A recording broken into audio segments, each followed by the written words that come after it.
Hi friends, പുതിയ വീഡിയോയിലേക്ക് എല്ലാവർക്കും സ്വാഗതം. തമ്മിൽ കണ്ട് ചിലർക്കെങ്കിലും ഒരു ആശയക്കുഴപ്പം ഉണ്ടായിട്ടുണ്ടാവും, ഇതെന്ത് തേങ്ങയാണ്. നമ്മുടെ ഇന്നത്തെ യാത്ര കേരളത്തിൻ്റെ സൈന്യമെന്ന് മുഖ്യമന്ത്രി വിശേഷിപ്പിച്ച മത്സ്യത്തൊഴിലാളികൾക്കൊപ്പമാണ്. മത്സ്യത്തൊഴിലാളികൾക്കിടയിൽ ഉപയോഗിക്കുന്ന ഒരു വാക്കാണ് തമ്മിലിൽ ഉപയോഗിച്ചിട്ടുള്ളത്. മീനിൻ്റെ ലഭ്യതയെ സൂചിപ്പിക്കാനാണ് ഈ വാക്ക് ഉപയോഗിക്കുന്നത്. സുബഹി നമസ്കാരത്തിന് ശേഷമായിരിക്കും മത്സ്യബന്ധനത്തിന് പുറപ്പെടുക.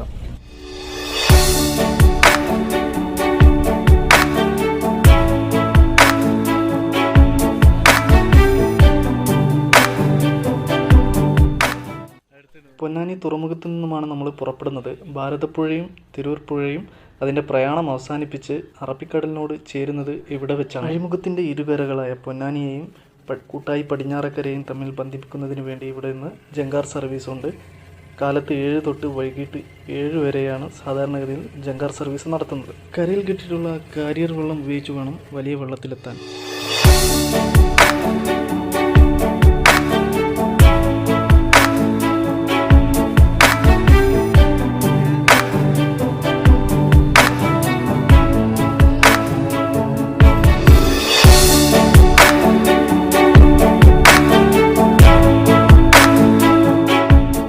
കയറിയുടൻ എൻജിൻ പരിശോധിക്കലാണ് ആദ്യം ചെയ്യുന്ന കാര്യം. അത് ഓക്കെ ആണെങ്കിൽ കാരിയർ വെള്ളം ഉപയോഗിച്ച് വെള്ളത്തിൻ്റെ അമരത്തും അണിയത്തുമുള്ള നങ്കൂരമുയർത്തലാണ്.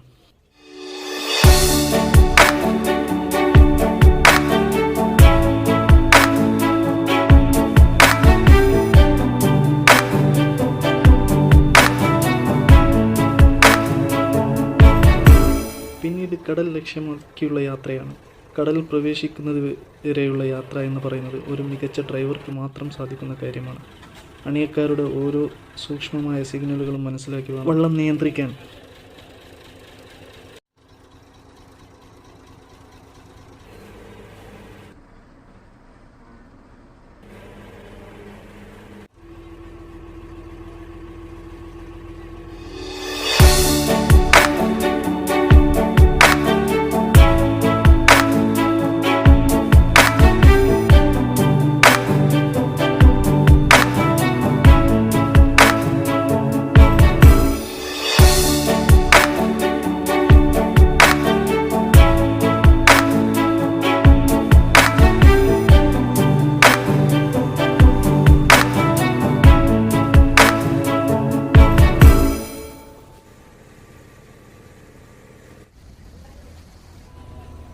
ഇന്നത്തെ ഈ കടൽ യാത്രയിൽ എൻ്റെ കൂടെ നിലമ്പൂർ കരുളായി സ്വദേശിയായ ജുമാൻ എന്ന എൻ്റെ സുഹൃത്തു കൂടിയുണ്ട്.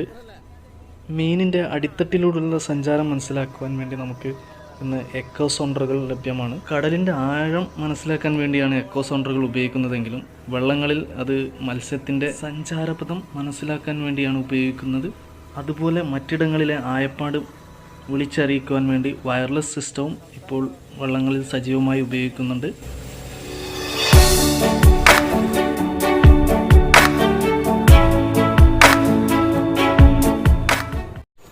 സമയം ഒരുപാട് കഴിഞ്ഞിരിക്കുന്നു. ഇനി പ്രഭാത ഭക്ഷണത്തിൻ്റെ സമയമാണ്. കടൽക്കാറ്റായിട്ടുള്ള പ്രഭാത ഭക്ഷണം അതൊരു അന്യായ ഫീല് തന്നെയാണ്.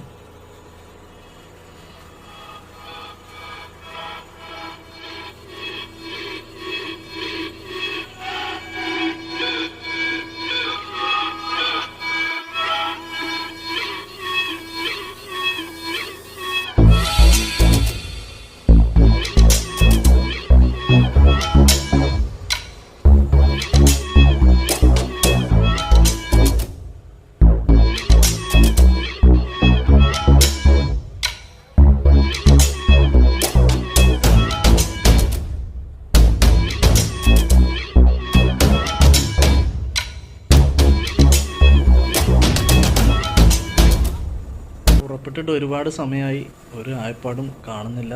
ഇന്ന് വെറും കൈയോടെ മടങ്ങേണ്ടി വരുമെന്നാണ് തോന്നുന്നത്.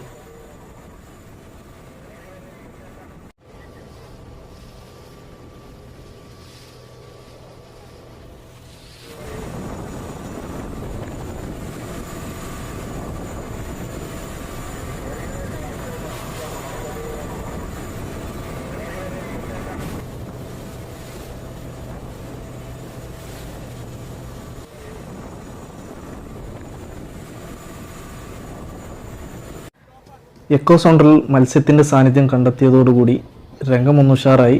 വലയം കൊണ്ട് ചാടാനുള്ള കുട്ടികൾ ചാടാനുള്ള ഓർഡറിന് വേണ്ടി കാത്തു നിൽക്കുന്നുണ്ട്.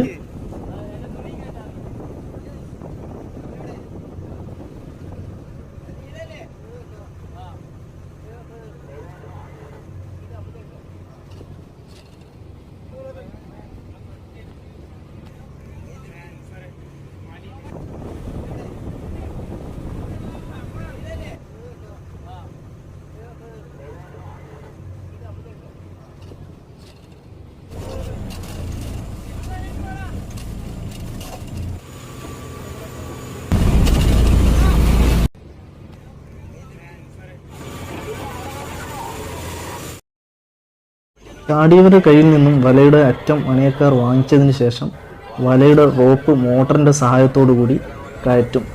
അതേസമയം തന്നെ വള്ളത്തിൻ്റെ സമീപമുള്ള വലയുടെ വിടവിലൂടെ മീൻ പുറത്തേക്ക് പോവാൻ സാധ്യത ഉള്ളതുകൊണ്ട് ആ ഭാഗത്ത് എപ്പോഴും ആളനക്കം ഉണ്ടാക്കാൻ വേണ്ടി ചാടിക്കൊണ്ടിരിക്കും. റോപ്പ് മുഴുവൻ കയറ്റിക്കഴിഞ്ഞാൽ പിന്നെ വല വലിച്ചു കയറ്റലാണ് പ്രധാന ജോലി.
മറ്റേ ഇപ്പഴല്ലേ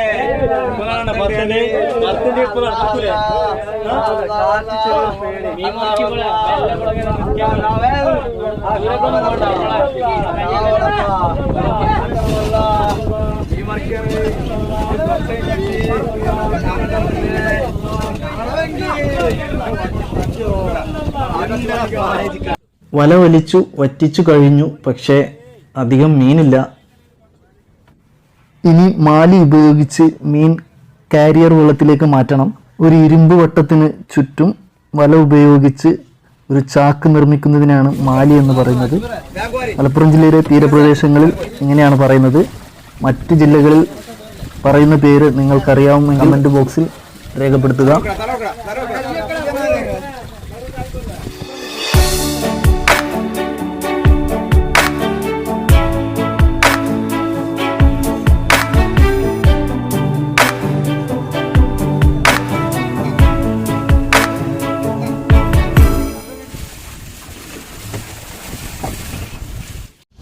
അടുത്ത ആയപ്പാട് ആകുന്നതുവരെ അനിയക്കാരൻ്റെ ചായ്ക്ക്, അതായത് ഐഡിയക്ക് വെള്ളം നീങ്ങിക്കൊണ്ടിരിക്കും.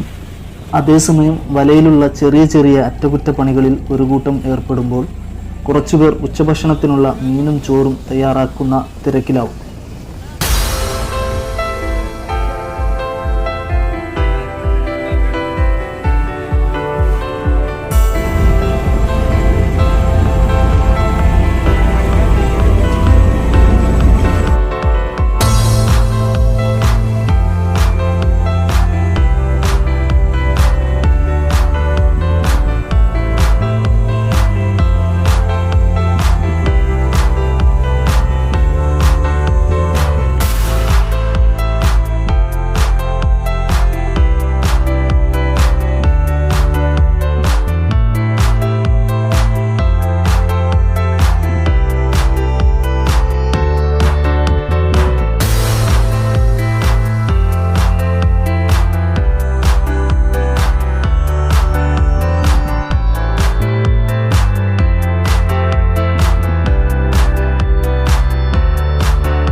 ഭക്ഷണം കഴിച്ചു കഴിഞ്ഞിട്ടും യാതൊരുവിധ ആയപ്പാടും ഇല്ലാത്തതുകൊണ്ട് തിരിച്ച് കരയിലേക്ക്.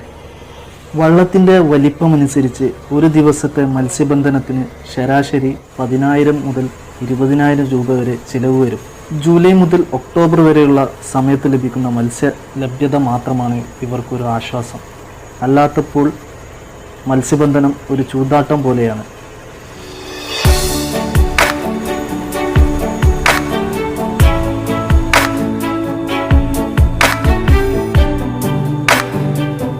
ഈ വീഡിയോ നിങ്ങൾക്ക് ഇഷ്ടമായി എന്ന് കരുതുന്നു. ഇങ്ങനെയൊരു അവസരം ഒരുക്കിത്തന്ന എൻ്റെ നാട്ടുകാരനായ അർഷാദിനും അൽഫാക്കിഹ എന്ന വള്ളത്തിലെ മറ്റു സുഹൃത്തുക്കൾക്കും ഞങ്ങളുടെ എല്ലാവിധ നന്ദിയും രേഖപ്പെടുത്തിക്കൊണ്ട് അടുത്ത വീഡിയോയിൽ കാണുന്നത് വരേക്കും ബൈ ബൈ.